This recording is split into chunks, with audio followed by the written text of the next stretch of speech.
You're listening to MinerTalk on demand exclusively on 600 ESPN El Paso. Stay up to date with MinerTalk by downloading the free 600 ESPN El Paso mobile app. Hey El Paso, this is Michelle Smallman, and now it's your turn to sound off on the UTEP game. MinerTalk with Adrian and Sal is coming up next on 600 ESPN El Paso.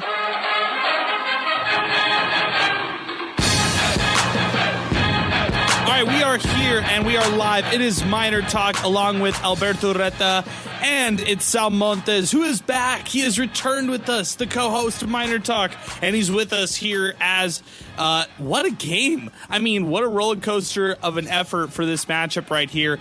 We are presented by Jack in the Box. Our telephone number, 915-505-6009. We are on a time crunch, so if you want to call in, don't waste any time. Now's the time to do it. 915-505-6009. Colorado State defeats UTEP 27-17. Tale of two halves. Welcome back, Sal. How's it going?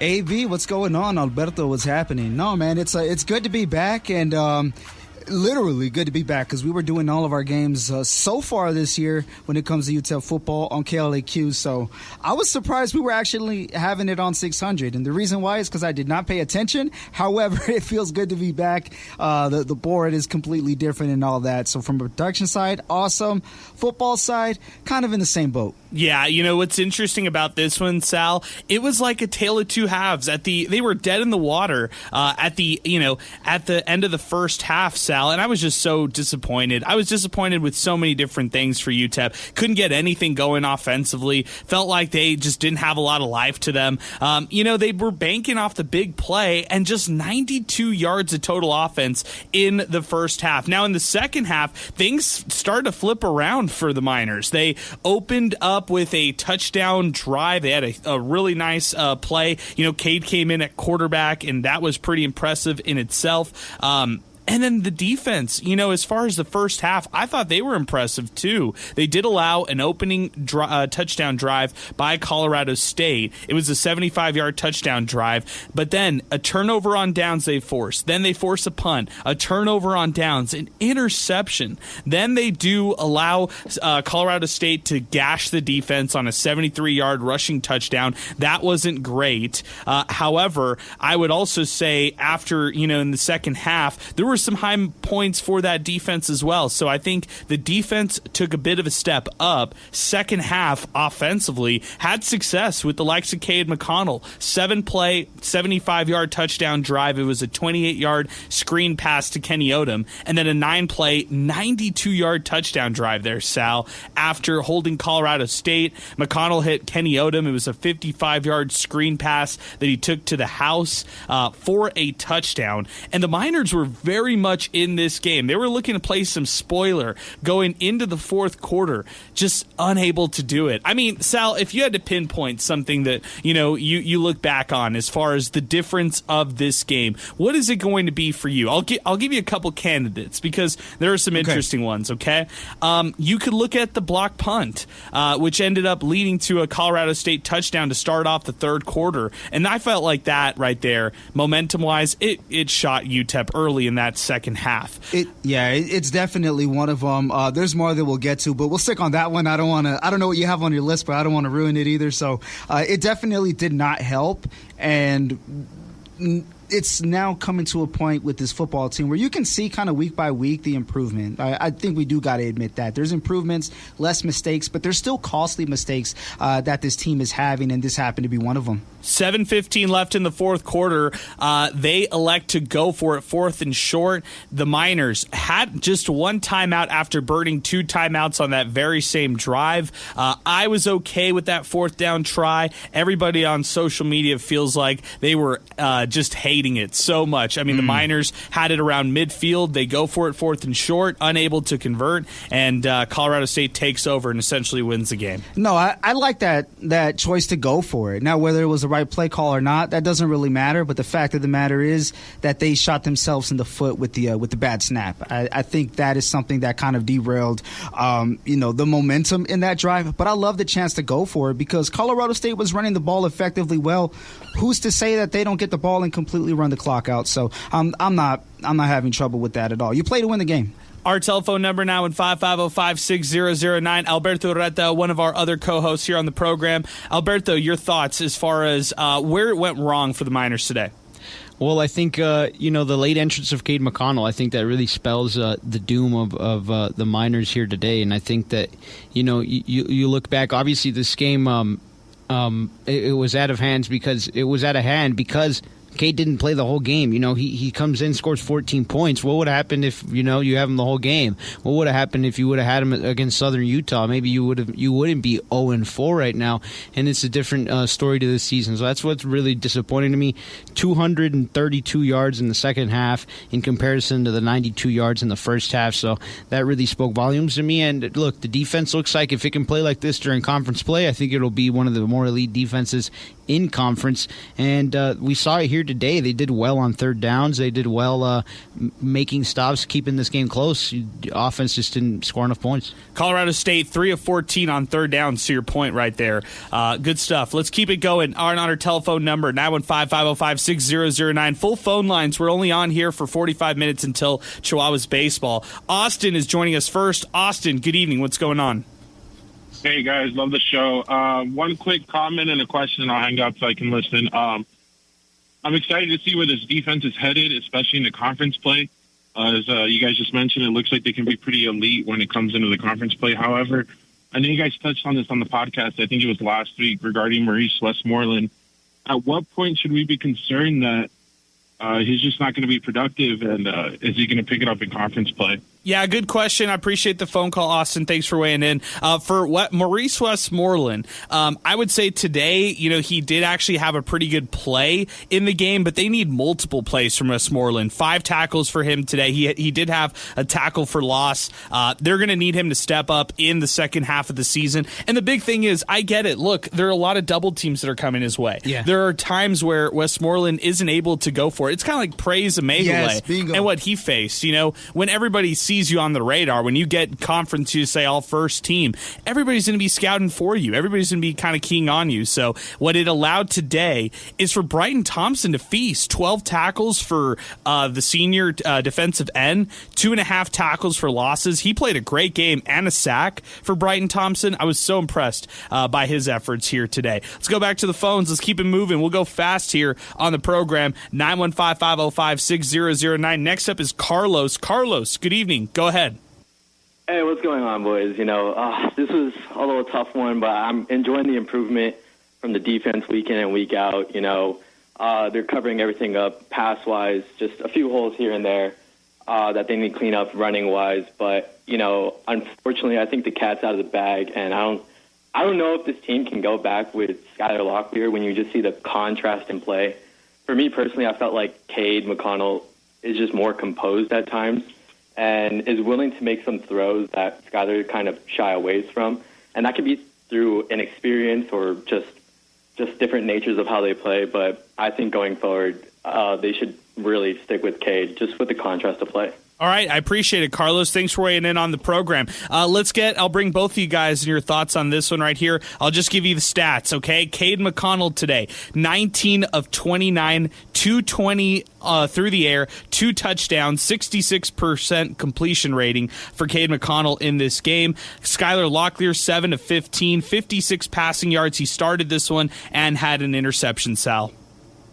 Oh, he's on the phones. Go ahead, Alberto. You jump in first. Yeah. I think it would be extremely difficult to make that change, and credit to Cade McConnell. He made more than a couple great throws. And look, the reason I want to commend him is he stands in the pocket and he stares these defenders in the face. They're coming on to him for pressure, and he's just dishing it out for a simple screenplay. But you got to commend the way he stands there, and he'll take a shot, but he dishes it out. And also, he threaded a needle. I'm trying to find it on the replay here on YouTube, but he did an amazing play. Throws it between 2 defenders on the sideline. It was a beautiful throw. It was a beautiful catch, and that's the stuff you love to see. Also, he doesn't carry it as much. There's a contrast in their games, but I favor the Cade's game game, and it's not just because I know him personally. All right, Sal, your thoughts on the quarterback situation? Yeah, you love what Cade did coming into the game. Obviously, able to provide a spark, able to get the ball in spots that, as Alberto mentioned, that Skyler wasn't really looking at. And I think it's just because both of them have different types of strengths. I think Skyler's more of a left to right kind of guy. Cade is north south. Yeah. He may not have the speed and whatnot, but he's going to throw it down the middle more than Skyler would. And those are the looks that Colorado State gave them as well. I think that's kind of the difference is when Cade is in there, he kind of takes what the defense is giving. And I think it's just due to experience. So it'll be interesting to see what coach is going to do going forward. But in my opinion, just looking at today and the pressure that they were facing, I mean, Colorado State was just on another level in the first half as well. That paired with doing the adjustments that they did in the second half. So credit to the coaching staff, too, there. Able to have their offense moving more. I think that's a conversation to be had, but I say Cade going forward. Yeah, I'm a Cade guy. You know me. I'm not shying away from it. I was getting, the second half felt like the offense was moving, and the first half it was stagnant, and it goes back to last week against Liberty. There were some stagnant points. Bottom line, which quarterback scored more points? I mean, Cade going with 14, Skyler with 3. I like the fact that UTEP was able to score points in the second half, regardless of the quarterback there. Hey, MinerTalk is presented by Jack in the Box. They've got 15 locations open 24/7 here in El Paso and Las Cruces. It's Jack in the Box. That is the perfect spot before and after every game. Back to the phone lines we go. It is Rob who's joining us next on MinerTalk, 915-505-6009. Full phone lines to go. Rob, go ahead. Hey, Adrian, just a couple quick comments. One, I mean, me and you have made it pretty clear we don't like their style of defense, but, they find a way to make it work. I think to me, the most concerning thing is that this is supposed to be a offensive guru, and we're having such offensive struggles and woes, and I don't see it. I don't think he's a guru. I think he's more of just an offensive-minded coach. But when I think of guru, I mean, I think of you could throw anybody back there and you're going to drop 40, like Louisiana Tech. I think the coaching staff is doing a lot of growing this year, and they're learning a lot, as well as the players. And I'm looking forward to, how they move forward with preparation. But you could just tell the biggest, most key moments of the games, the snap over the head. I believe if they didn't have this QB carousel, and they had stuck with McConnell the whole game, he would have nailed that slant. But you throw him in the second half, it's like having a basketball player sit on the bench the whole game, and you expect him to come in and hit a 3. Good point. He's kind of a little bit cold, and you expect him to hit a slant on, fourth and whatever. I really don't blame the QB. I think that they need to stop the QB carousel. The offense looks way more wide open with McConnell, and maybe this is what the spark that they needed. And I hope that he stays the starter from here on out, and I think there's a couple games down the road at home that they could win, so we'll see how it goes. But thanks for taking my call. Hey, I appreciate it, Rob. Thanks for weighing in on the program. Alberto points out Cade sacked just once, Skyler sacked twice in this game. That's a good point in itself. 915-505-6009 as we continue. Full phone lines. Let's keep it moving. We're going fast here on MinerTalk. Next up, it is Chris who's joining us on the phone lines, 915-505-6009. Chris, good evening. What's happening? Good evening, guys. Just to piggyback pretty much all the callers that called before I did, so had everything to say that I was going to say. I just feel that Skyler was given the job before the competition even started. We know McConnell, what he did last year for us, and you can tell right away he was a spark plug for the offense. I know it's going to be a hard... to be a low attendance next due to there maybe 3,000, just maybe $5 tickets anywhere. I'm a season ticket holder for the first time this year, and to me, I already paid my 5 seats. It is what it is, but we need more people. If it's $5 like they used to do with the UTEP basketball, the CBI, where $10. First come, first serve. There's people outside the Don Haskins waiting to get into that Don Haskins. So still confidence. I believe in the Miners. I believe in the coaching staff. I just felt McConnell was given a short ticket. We knew he wasn't going to get the job, but we know. I'm glad he performed like he did today, and hopefully, the coaching staff they put McConnell as the starting quarterback from here on out, which he should have gotten since day one. And let's go. Okay, good stuff, Chris. I appreciate your phone call, man. Thanks for weighing in. Let's keep it moving. We got a bunch of calls to burn through, and then we'll react to all the calls here in just a minute. 915-505-6009. Jacob Matthew, he is next on the program. Jacob, it's good to hear from you, man. What's going on? What's going on? How you guys doing? We're feeling good, Jacob. Go ahead. You give us your thoughts on this one. Miners lose 27-17 in this game. You know what? I actually feel like we have some things to grow on. I thought we made some adjustments finally. If you would have told me coming into the game that, UTEP was going to throw for 276 yards on 2 scores, and then Colorado State was going to throw for 132 with 1 score, and then we were going to have Kenny Odom go for 128 and 2 scores against their leading receiver at 36 yards, I would have thought we would have looked in pretty good shape. And then the thing that I take back on that is then I look at the run game. That's probably the biggest difference here is we averaged, I looked at it, 1.9 yards a carry against their 5 over 224, over 43 attempts. But I thought we made some adjustments. I think there's some things that we have to build on. I think Walden, you could see in his body language, it looked a lot more comfortable once McConnell came in. You can kind of just see he kind of calmed down himself. He kind of looked like, okay, like we have something going here. Let's get it going, And then also I want to throw some shout out to the defense. I think Dorian, Thompson, these guys, 23 tackles.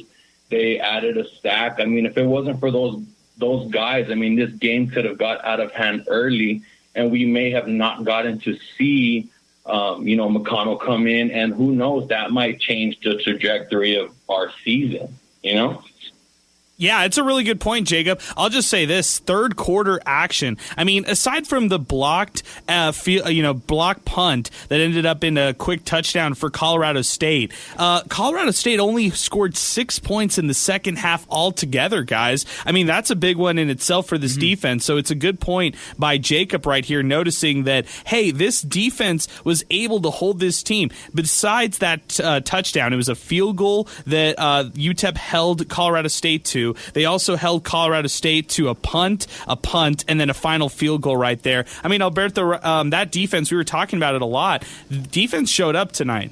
Yeah, the defense kept them in this game, and that's really what's not disappointing. I don't want to say disappointing, but that's the hard part, is a pundit, is that at the end of the day, this game was a close one, right? The score doesn't really reflect how close this game is. That 4th and 5, it goes another way. You're looking at a different ball game. You don't jump off sides, you get that interception, you're looking at a different ball game. You start Key McConnell the whole game, you're looking at a different ball game. And you could have maybe walked away with a win, and you're not 0-4. So that's really what I hate. The fact that people are going to say, oh, you guys are defending this team. No, a couple things go the other way, and the Miners might have won this game, and we're praising them, and we're singing them their roses. So that's the hard part for me, is that this game was closer than it looks just from the score, and now it's just, we have to continue to build from here, and that's the hard part, is this is just a building endeavor. Sal, I got a stat for you. UTEP total yards 324. Remember, they only had 93 in the first half, so 324 is what they finished. Colorado State finishes with 356. So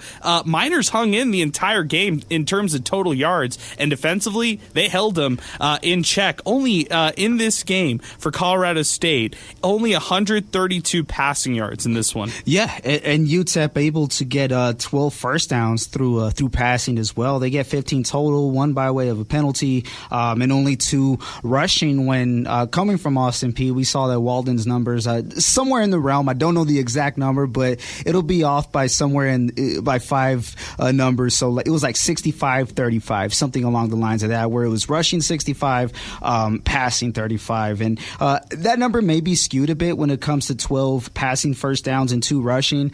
I think they had to be passing more just because they were in a hole, but we got to see them move the ball a bit more, and you see the progression that they made on offense. So I think it's fair to say is the worst that we've seen of UTEP something that already happened within these first 4 games. That's interesting. And I think the true measurement will be kind of all conference games. The first game being Liberty from last week, which we saw improvement on all the way up to the last one against New Mexico State. So if we see improvement there, then we can kind of give a more fair grade. But yeah, it does make you wonder about if you would have started Cade earlier, would they have won? Who knows? I mean, Cade is only a quarterback. Hard to tell. Yeah, but it's definitely a step in my opinion, in the right direction. Here's the worst stat of the offense, okay? 25 rush attempts, 48 yards, averaging 1.9 yards per rush. And Jacob pointed that out as well. UTEP had 25 rush attempts to 44 pass attempts, and it's because they're playing catch-up, throughout that second half. Let's keep it moving. We got a phone line available, so if you've been trying to call in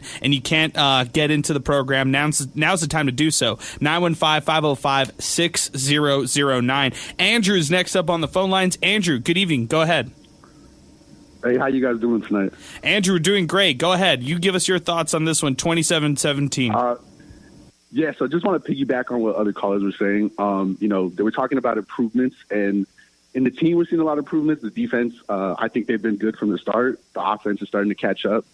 I just think what we're not seeing improvements is in the coaching staff, and specifically Scotty Walden. Whether it's at the end of the half, wasting a minute and a half for no reason, we could have got points out of that, or whether it's putting the whole game on fourth down with 8 minutes left in the fourth quarter. I just didn't think that was a smart play at all. And I also think that there's a lot of questions that need to be asked on why Cade McConnell wasn't playing, if that's how he was looking in practice. Because from the jump, the offense looked like it had life in it as soon as Locklear went out. And I think it's kind of weird that the guy that he brings over is given the starting job right away. And the whole time we're being told that there's 2 quarterbacks that can play, but we never got to see the other one. So that's kind of my issue. And I will say this, just Walden looks over his head. This is definitely a Walden hate call. I will let you know that right away. He looks in over his head. And I just want to say there's a guy out in Las Vegas right now that's running the best offense in college football and putting up 40 points a game against teams like Kansas and Houston. And we're struggling to put up 10, 20 points against Southern Utah. So that's all I had to say. Okay, mic drop. Good stuff, Andrew. I appreciate the phone call, man. Thanks for weighing in on the program. 915-505-6009. Very spirited phone call right there. I'll touch on some of the points that he brought up as far as the coaching staff. One of the things that I noticed right away, the halftime, situation, about a minute and change left I would say a minute, not in change, minute 40 about it in the first half. And instead of, trying to be aggressive, trying to do that, Miners are backed into their own territory, so they play a conservative approach, and they let that clock run out. They know that they're going to get the ball coming out of the second half, and I think that was one of those things. Were you okay with that, Sal? I definitely want to see more of a sense of urgency, and the reason why I say that is part of the moniker of this team is fast, fearless, and physical. Where's the fast at when it comes to these end-of-half possessions? So maybe we'll see improvement, maybe we won't. Who knows? It's a very long season, but that's definitely something that you want to see when these guys are running back to the line of scrimmage or just a little off, depending what position you are.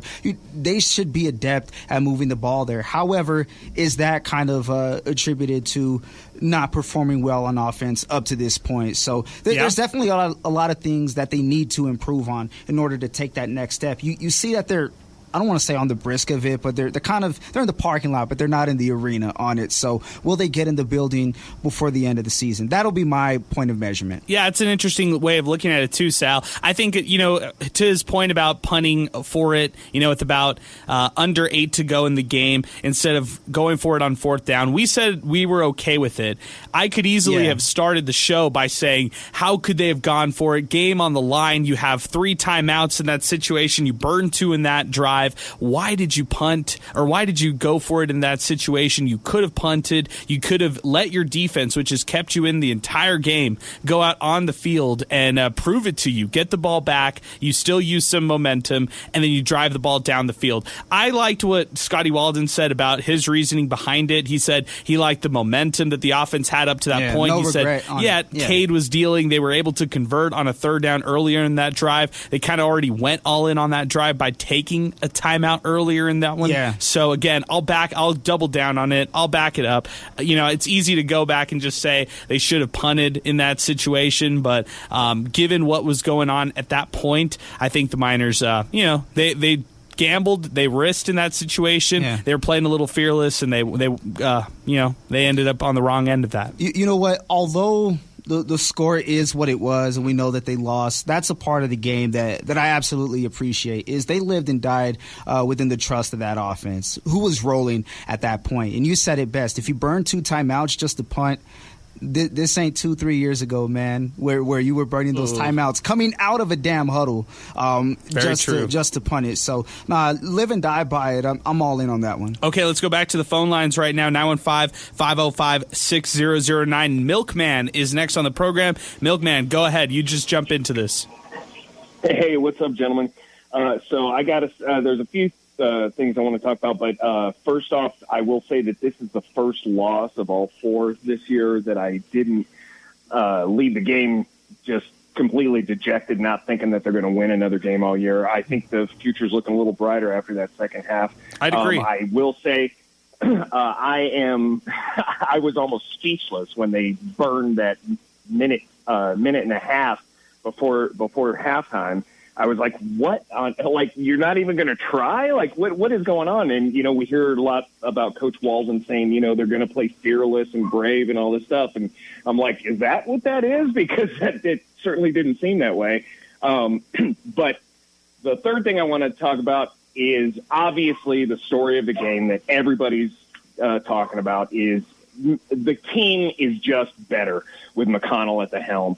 And, I mean, you saw even the defense was playing better. Everybody. It's like there was just a spark in all facets of the game. I mean, it was clear. It's clear to anybody that has eyes to watch. I think Coach Walden, remember, he's moving up to FBS ball, right? And I think he also has kind of a learning curve, and he learned today that just because you have history with some of these players doesn't mean you need to experiment with them during the game. So I think he learned a valuable lesson today, and clearly the team is better with McConnell at the helm. So if he didn't learn that lesson, then I will take back all the good things I ever said about him. But Which is possible. You know what? I'll say this. Yeah. We'll have to find out, Milkman. I appreciate the phone call because now it's the bye week. Now you have to simmer on this for 12 days. Did Cade do enough, in your opinion, Sal, to win the starting job over the next 12 days as they go through a bye week this upcoming week and get ready for a Thursday game against Sam Houston? I definitely think so. I agree. You got to see the experience show. And I do know that I said a couple weeks ago after the Southern Utah game, after a trifecta from Locklear, where I said, hey, I can't really say that there was anything he showed to kind of divert from it, gave him his props, but there's been a lot more football since then, and we got to see the experience pay off with Cade, so at least in 2 quarters. But I will say this, because I know people are chiming in saying, if you would have played him the whole game, I guarantee you if they win this game, the talk would be, if you would have played him the whole season. So, I mean, you guys wanted him in and you got him. I think the part of judgment will be fair when we see who the starting quarterback is next game, barring any injuries in practice. So, I mean, you got what you wanted. They still came up short. Hey, I'll ask you on this question because we didn't touch on this one right here, Alberto. This one came in from, this is coming in from Trey Pullitz. 0-12, football has hit rock bottom, horrible program. But to piggyback off Milkman's phone call, do you feel better about this team winning a game here after what you saw here tonight? I mean, yeah, you score 14 points in the second half. Your defense keeps you in it. You only give up, and I say you only, but you give up only 67 yards rushing in the second half. That's a huge improvement because you gave up 157 in the first half. So, yeah, that improves. Your defense plays better. You score 14 points. So, yeah, if you can ride that into the conference play, then I definitely do feel better. It's just, you hope that these changes, they stay and they stick. Yeah, let's see what happens. Let's keep it going on the phone lines. 915-505-6009. Joe from the West Side is joining us next. Joe, good evening. You just jump into this, Joe. Hey, guys. I'm a native Houstonian and graduated University of Houston. I've been here for 15 years. And, UTEP's the only program in town.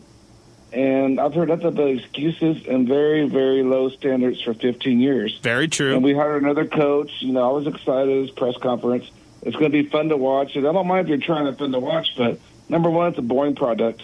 Number two, the athletic department altogether is just pathetic. They haven't won a bowl game since 1967. That's They correct. haven't been to the NCAA tournament since I've lived here for 16 years. And you're the only game in town, and all my friends here in town, and I hear you guys, and I love the people who are in this town. It's way friendlier than Houston. In Houston, they'd be having pitchforks after 0-8 up against the athletic director's office. But here, everybody's patient and nice. And I hate to say it, man, but nice guys finish last. Now, there's one person you can hire right now. You could have hired him as head coach for cheaper than what you got this junior college guy at. He knows all the good recruits in Texas. You can get the ones at UT and A&M and all the other schools pass over, and we'd win Conference USA every year. The guy's turned around every program he's been at in high school and college, University of Houston, Baylor, the two losing programs in high school, and he would have an exciting product. And, you know, God preaches forgiveness. So why don't we just hire Art Briles now as offensive coordinator, and eventually when this clown that we got now does this 3 or 4 years, we can hire him as head coach. He said he worked for a minimum salary. Deion Sanders hired him, but unfortunately some women's groups on campus protested. And Art Briles, Well, I'll just say this. To jump in here, Joe, because I feel like this was a good call until it went sideways. Art Briles hasn't been in coaching at all, man. It's all, you know, in terms of college football, it's what you do now. It's not what you did yesterday. And he hasn't done anything, in a decade? So to bank on somebody who hasn't done something in a decade, who's going to have success regardless of what they did off the field, which was just horrible. And, you know, he was obviously somebody who had a lot of negligence as a head coach when he was at Baylor for all the wrongdoings that happened over there, but not even to get into any of that kind of stuff. He hasn't done anything recently. So as far as candidates out there, we thought he was talking about Brendan Marion, the UNLV coach, who's I was like, he wasn't at Baylor. Yeah, who is 3-0 right now. Yeah, he did have a stop at Texas, but he wasn't at Baylor or anything like that. So hey, I appreciate the phone call, Joe. Thanks for weighing in on the program. Let's keep it moving. 915-505-6009. Brian is next up on the phone lines. Brian, good evening, man. You just jump into this. We don't have much time, so just give us your take. Go ahead. One thing I wanted to bring up was the O-line and how it looks compared to Locklear and McConnell in this case. Because at the beginning of the first and second quarters, the O-line just looked as bad as it was these past 3 games. But once McConnell jumped in, it looks a lot different. The line is still bad, but the main issue I have is that with Locklear, they look lost and sacks were happening a bunch. So with McConnell, it wasn't happening as much. So that leaves the door open for questions on that issue.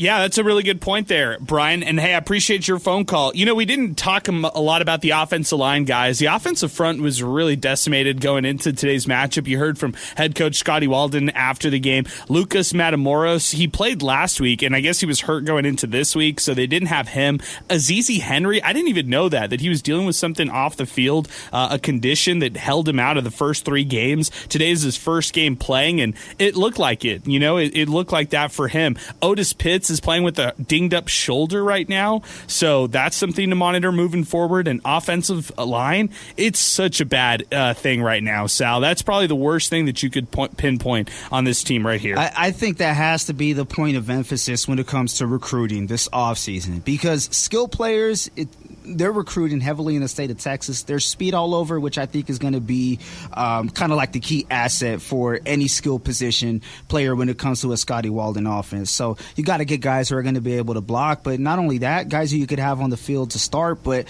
guys to come in when other guys get kind of dinged up. You got to be deep at that position, and unfortunately the depth just really isn't there. Yeah, that's a good point in itself. The depth was preached over the offseason, but it really isn't there. That's just the bottom line. Back to the phones we go. It's Zay who's joining us next. UTEP Zay. It's homecoming tonight, so he wasn't with us in studio, but I'm glad that he's calling in. Zay, you're with us right now. Another UTEP loss, 27-17. Take it away. You just take it from here. Well, you know, we talked about this kind of, you know, on the Patriot Pulse podcast, but, I mean, Cade McConnell was never given a fair shot, and he was given a fair shot today, and he balled out. He balled out in his opportunity, and, you know, it did make me smile a little bit because you could tell that a change needed to be had at the quarterback position, and you know, you're going to have the Skylar writers on Twitter, and they're going to write for him. fairly slow, right? He's a young guy. He's shown potential, but a change needed to be done. The offense was stagnant. There was no run game. The body language just looked off with the offense. And when Cade came in, obviously, his first drive ended up with the 2 fumbles, this and the third. But you could tell, right? Everything just looked a lot cleaner. He just looked poised in the pocket. He looked poised in the game, and he looked like a winner. And, obviously UTEP falls short by 10 points, but it gives fans some hope in this Scotty Walden offense and in this offense in general. What's interesting, Zay, I feel like the offense was the best it's looked all year long, and it's just the second half. Maybe Skyler could have done the same thing. It was, it was pretty receiver screen heavy, but as far as the offensive line and all the concerns we had in the first half, those concerns kind of went away in the second half for the most part. Yeah, I mean, the offensive line, they looked a lot better. They just looked better. Pass protection was, it was really good. I want to say it was good pass protection. I even think the run game lane, some of them opened up in the second half a lot more, and that could just be a product of, UTEP's, passing game getting going and forcing Colorado State to be a little bit more conservative. But the offense just looked so much better, cleaner, smoother. Smoother is the word I'm looking for, and it was fun to watch in those couple of drives. And hey, Kenny Odom's a baller, right? Kenny Odom is a baller. Yeah, we're not talking enough about Kenny Odom, that's for sure, Zay. Any final thoughts as UTEP heads to a bye week, and then they've got Sam Houston. It's Conference USA weeknight action that's on deck. I mean, Kasakson's coming, and we knew that, coming into this one, you talked about it a lot. This Sam Houston game was going to be kind of where the season really does start. It really does start here. This is where you want to see UTEP find their identity offensively, find their identity as a team, on the field especially. So I'm definitely excited for that. Do I think they're going to win? Who knows? Do I think Cade's going to start? Who knows? So many more questions just from UTEP, giving Colorado State a game in the second half than answers for me. Yeah, good point there. I love it, Zay. Hey, appreciate it, man. We'll talk to you next week. And for now, enjoy homecoming. That's Zay Galindo here joining us on the phone lines as we continue. 915-505-6009 as we continue. It's Robert who's joining us next. We've got less than 10 minutes to go here on Miner Talk here as we get ready for some El Paso Chihuahuas baseball. But I feel good. I feel like we burned through a ton of phone calls. I feel like we were able to get a lot of things done as far as takes and everything goes. We've got a hard out here in about exactly 10 minutes. Appreciate that, Sal. Let's go back to the phone lines right now. 915-505-6009. It is Robert who is joining us next. Robert, good evening. You just jump right into it. Go ahead. All right. So for those, hi Adrian, how y'all doing? I know y'all got no time. For those going for Walden's head, I think it's time to relax on that. I agree. I agree completely. Year. UTEP was left in a state of disarray. He's here to rebuild. Year one, to build a program, it's about setting a culture, and I feel like he's done a good job at that so far. So I just think from here on out, it's just, let's give him the time to help have this team improve game by game. I think people just need to be patient, and just see where it goes. I mean, does he, go back on his talk and lead this program to wins in the future? I don't know, but that doesn't mean we should go for his head right now. Just give him the time, give him the benefit of the doubt of just building this year and seeing where it takes him from there. Okay, I got you down for it. I like it. Let's do it. I appreciate it, Robert. I appreciate your phone call, man, and I appreciate your thoughts. And it's a good reminder right here, guys. I mean, look at the thing. With Scotty Walden, he's 4 games in. I don't have the doom and gloom. I don't have the question marks on hiring or anything like that. It's way too early yet. You committed to somebody like this. He brought all the hype over the offseason. Year 1 was supposed to be down or a little bit of a rebuild. I just want to comment on what he said about the state of disarray. I don't necessarily think that Dana Dimmel had this team in disarray the same way that Kugler had the team in disarray when they were 0-12 when he abruptly resigned or whatever in that final season 2017, left the program. They were 0-12. They had no recruits whatsoever. Dana Dimmel, at least they were competitive over the last 3-4 seasons. Prior to that, they were 1-11 teams as they were going through a rebuild 2018, 2019. But still, I was just comment right there. there from me as far as it not necessarily being a state of disarray. It was just a state of mediocrity for Dana Dimel that could not be sustained. Yeah, and he was kind of piggybacking off of he like jumped on a ship when the ship was already sinking. Granted, he wasn't able to get things back on track, and there were a lot of games that we saw the mistakes and kind of hammered in on each show, and it was not a successful hire at the end of the day. But the accountability factor was obviously there, and some of these guys were able to go back, more than happy to go back, and with Coach Walling having to kind of re-recruit some of these guys, it worked. Some of them it didn't, but it's year one. As long as the progression is made from the first conference game up to the last, that's how you could kind of measure where you're going into year two. I'm gonna die on that hill, man. I like it. Let's go back to the phones right now as we continue. 915-505-6009. Also, we had a Cade McDonald mention on the broadcast, and we had a Cade McDonald mention on Twitter and X. So people, already forgetting our boy Cade McConnell's name. The arcade. Yeah, come on, man. It's hilarious. Chuco is next up on the phone lines. Chuco, good evening, man. Go ahead. Thank you. I was happy to see McConnell, not McDonald, come out and play. I think a lot of us fans knew that this guy had a little bit more experience and something that would help out the team. So happy that they did it. And, I want our crowd, our fans to show up for the next game. But it's a Thursday night game, and that's I don't like those. My daughter's, in high school. So anyway, but those of you who can go out, I think we should. I think we're turning a corner here, both offensively and then defensively, getting that spark, watching the offense succeed. So fans, please, let's go out and support. Okay. Chuco, I got you down for it, and we'll do the talking on UTEP volleyball, by the way. You always call us about some UTEP volleyball. Sal, Alberto, big wins for UTEP volleyball today. They defeated Texas A&M Corpus Christi, I believe, and for UTEP volleyball, they continue to have a lot of success. Alberto, is their final game tomorrow? Am I right on this weekend? I'm getting this wrong completely. I got to just do a quick Google search on my side. I'm not too sure, but I know that it was a tight one out there, 3-2 the final from Club Memorial. That's what I know they love to call it. Yes, it is Texas State. It's a noon start, and it is camp day for UTEP volleyball. It's at Memorial Gym, so if you don't have plans tomorrow at noon, it's a great thing to be a part of some UTEP volleyball as they're holding on to a good home win streak right now. They beat UTRGV 3-1 sets, and then like you said, 3-2 today here in their win. They're 9-2 overall. UTEP volleyball, big shout out to them as we kind of wind things down here on the program, Sal. And you know what, too? He was on the halftime interview with John Teicher a couple weeks ago. And incredible interview, and Coach Wallace inking that extension not too long ago. So here to continue his success in the borderland. He's done amazing this year.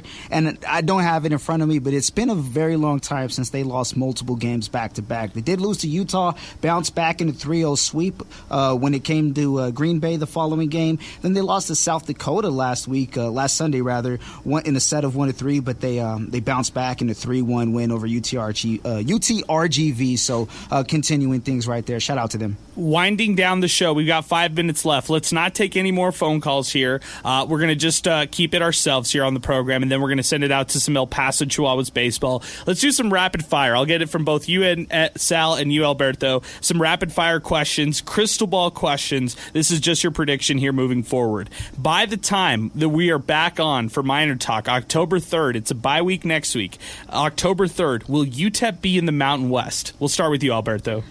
No. Sal.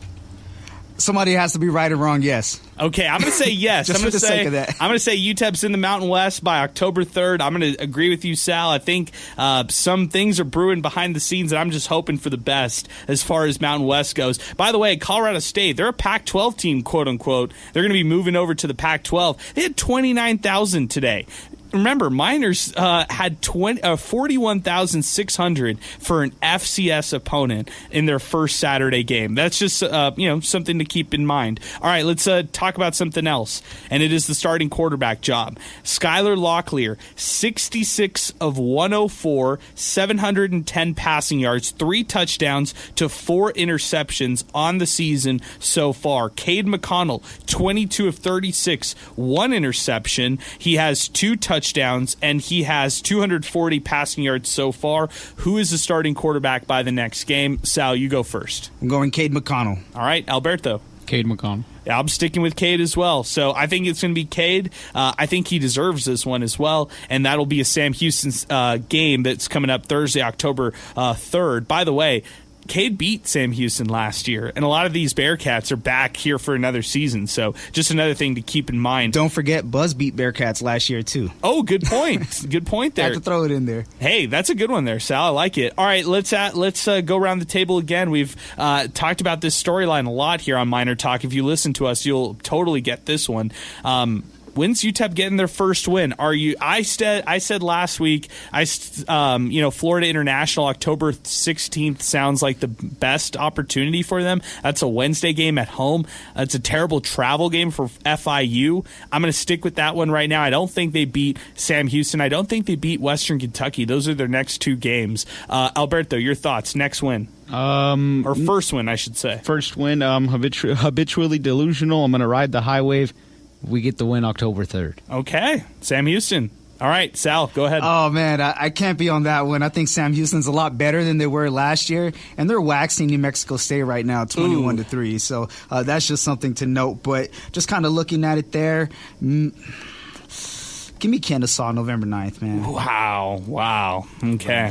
I do think there's a lot of improvement there, but just kind of what I see so far. And I hope I'm wrong, so we'll see. That's very fair. One other one. Buzz Flabiano, 3 of 6 field goal percentage. He's 50% right now. He's 2 for 3 from 40 to 49 yards. Yet he's 1 of 2 from 20 to 29, 0 for 1, 30 to 39. What a bizarre year for Buzz Flabiano. Over under 2 field goals next game, guys. We'll start with you, Sal. I'm going to go... Give me under. Okay, I'll go under. I think 1 for 1, but under. Okay, under. Alberto? Over. Okay, over. 3 field goals. Let's see it happen. It's October 3rd. That's the next time you'll hear from us for Miner Talk, and that'll wind us up here on the program. Hey, I appreciate everybody listening to the program. Also want to give a big shout-out to our presenting sponsor. It's Jack in the Box. They've got 15 locations all across El Paso. They're open 24/7 here in this city and also in Las Cruces. Jack in the Box is the perfect spot before and after every game. Hey, big shout-out to Jack in the Box. We'll be back in action next week out at the District West, 3233 North Mesa. I should say 12 days from now, as UTEP will take on Sam Houston at home. That's another home game, by the way, so should be very interesting. Also want to give a special thanks to our supporting sponsors here on Miner Talk, the Oscar ID at the Agency, the District Pub and Kitchen West. Also want to give a big shout out to Wind Supply El Paso on the program. For Alberto Reta, for Zay Galindo, who called in on the program, wasn't here today, but for my co-host Sal Montes, and for handling the whole broadcast, I'm Adrian Broadus here. We're signing off, and thanks for listening to Miner Talk on 600 ESPN El Paso.